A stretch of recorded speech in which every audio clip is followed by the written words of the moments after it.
दुर्योधन की रक्षा। महाभारत कथा।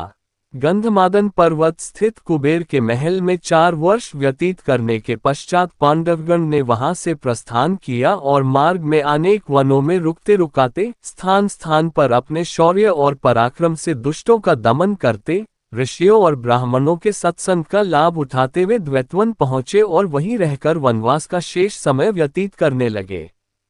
अब तक वनवास के 11 वर्ष पूर्ण हो चुके थे। पांडवों के द्वैतवन में होने की सूचना दुर्योधन तथा उसकी दुष्ट मंडली दुशासन, शकुनी, कर्ण आदि को मिली। वे एक बार फिर वहां जाकर पांडवों को मार डालने की योजना बनाने लगे।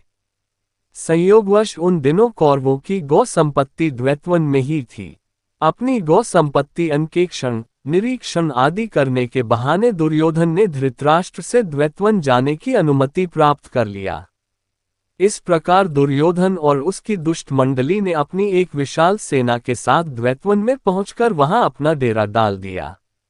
वे अपना राजसी ठाट बाट का प्रदर्शन कर पांडवों को जलाना भी चाहते थे, इसलिए बहुमूल्य वस्त्राभूषणों से सुसज्जित राजमहिलाओं को भी उन्होंने अपने साथ रख लिया था।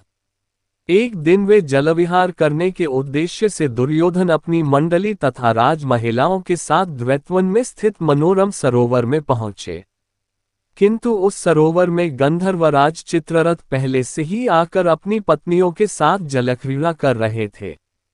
चित्ररथ के सेवकों ने दुर्योधन को सरोवर में उतरने से रोकते हुए कहा, इस समय गंधर्वराज चित्ररथ अपनी पत्नियों के साथ इस सरोवर में जलक्रीड़ा कर रहे हैं, अतः उनके बाहर आने से पहले अन्य कोई भी सरोवर में नहीं उतर सकता। सेवकों के इन वचनों को सुनकर दुर्योधन ने क्रोधित होकर कहा, तू शायद जानता नहीं कि तू किससे बात कर रहा है।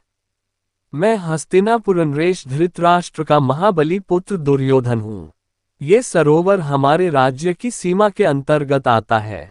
तू जाकर चित्ररथ से कह दे कि इस राज्य का युवराज यहाँ जल विहार करने आया है और तुम्हें इस सरोवर से बाहर निकलने की आज्ञा दी है।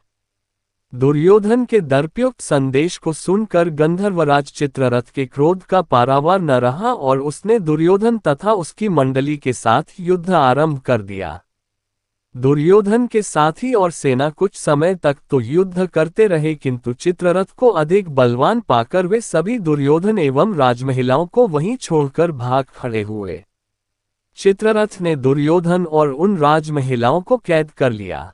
दुर्योधन के भगोड़ी सेना जब कुछ न सूझा तो वे वहां निवास करते हुए पांडवों के पास जाकर उनसे दुर्योधन और राजमहिलाओं की मुक्ति के लिए याचना करने लगे। उनकी याचना सुनकर भीमसेन ने प्रसन्न होकर युधिष्ठिर से कहा, बड़े भैया दुर्योधन अपने राजसी वैभव का हमारे सामने प्रदर्शन करने यहाँ आया था। गंधर्वों ने दुर्योधन की दुर्दशा करके हमारे हित का काम किया है। आप कदापि उसे मत छुड़ाना। इस पर युधिष्ठिर बोले, भैया भीम, ये लोग हमारी शरण में आए हैं और शरण में आए लोगों की रक्षा करना क्षत्रियों का धर्म होता है।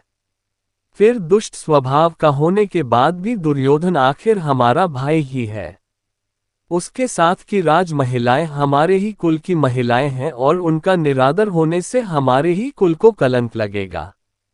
इसलिए उचित यही है कि तुम और अर्जुन जाकर उनकी रक्षा करो। अपने बड़े भाई की आज्ञा मानकर भीम और अर्जुन ने सरोवर के पास जाकर चित्ररथ को युद्ध के लिए ललकारा। उनकी ललकार सुनकर चित्ररथ क्रोधित होने के बजाय मुस्कुराते हुए अर्जुन के पास आए और बोले, हे पार्थ, मैं तो तुम्हारा सखा ही हूँ। वास्तव में दुष्ट दुर्योधन अपनी सेना के साथ तुम लोगों का वध करने के लिए यहाँ आया था। देवराज इंद्र को इस बात की सूचना मिल चुकी थी, इसलिए उन्होंने मुझे यहाँ भेजा था। हे सखा, नीति कहती है कि ऐसे दुष्टों को कभी क्षमा नहीं करना चाहिए, किंतु अपने बड़े भ्राता की आज्ञा मानकर यदि तुम दुर्योधन को छुड़ाना ही चाहते हो तो लो, मैं इससे तथा इसके साथ की राजमहिलाओं को अभी छोड़ देता हूँ। इतना कहकर चित्ररथ ने दुर्योधन सहित समस्त कैदियों को मुक्त कर दिया।